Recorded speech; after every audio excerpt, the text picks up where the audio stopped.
Frank mentioned Arthur, Jules. Obviously, he was very much in the headlines over the last 24 hours, suggesting that a deal had been done for him to go to Juventus, maybe Pjanić coming the other way. This is all not smokes and mirrors, but it isn't as clear-cut as maybe people are led to believe. Yeah, maybe not, although we've known for weeks now that that's what Barcelona and Juventus as well, and Mauricio Sarri and Quique Setién wanted to do, although Arthur didn't want to go to Juventus, didn't want to leave Barcelona. He started tonight, as we said, although he was quite anonymous. And we've questioned it on the show already. Pjanić to Barcelona, 30-year-old. He's been playing for the last 6 years in the Busquets position, so is that going to work? If you play him a bit higher, then so you play Busquets and you play him a bit higher, will he have to press? He can't press the ball like Vidal does. Vidal is the best at counter pressing and pressing in the whole of Europe right now. So if you expect Pjanić to do that, this is not Pjanic's game either. So I'm struggling a bit to understand the logic behind getting Pjanić in that team at his age. Okay, he's a bowler, but there's a lot of other bowlers who do a better job, especially in terms of pressing for a Quique Setién team. So I'm just waiting to see if this one happens, but I'm a bit, I'm not really sure why. Would you be excited, Pjanić in a Barcelona shirt, Ali? No, because I don't think they need him.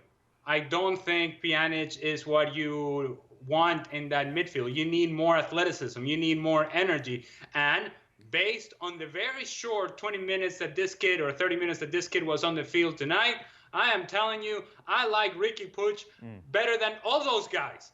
Better than Arthur, better than Pjanić.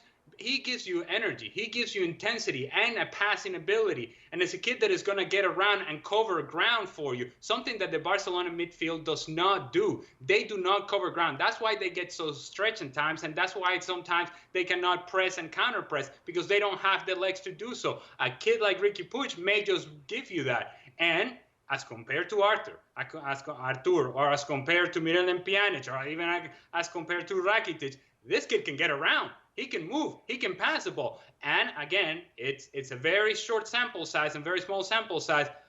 But I like him better than all those other options that you just mentioned. Riqui Puig has certainly impressed us, hasn't he, since the break? And you brought him up, Frank, when we were talking before the show. Yeah, it's very interesting to see that young players, very, in fact, skinny, and you can wonder, if the guy, how old is that guy? But he is very clever, and again, he brings, as Ali just said, a change of pace, which is absolutely necessary in our football, in a modern time football. Because if you go around and around like Barca does, you go nowhere near it. So if Messi is not in a good form, you have nothing. And suddenly you have that guy coming for the last 20 minutes, like he does sometimes when I saw since the restart. He brings something special, and I'm really fond of him because he brings something special. I like those players who are very easy, technically, I said, making good passes, feeling the game, anticipating the game, reading it properly, and he has everything. Like big players, very strong players have, and I'm sure he's going to be one of them very soon. Thanks so much for watching ESPN on YouTube. And for more sports highlights and analysis, be sure to download the ESPN app. And for premium content and live streaming, subscribe to ESPN Plus.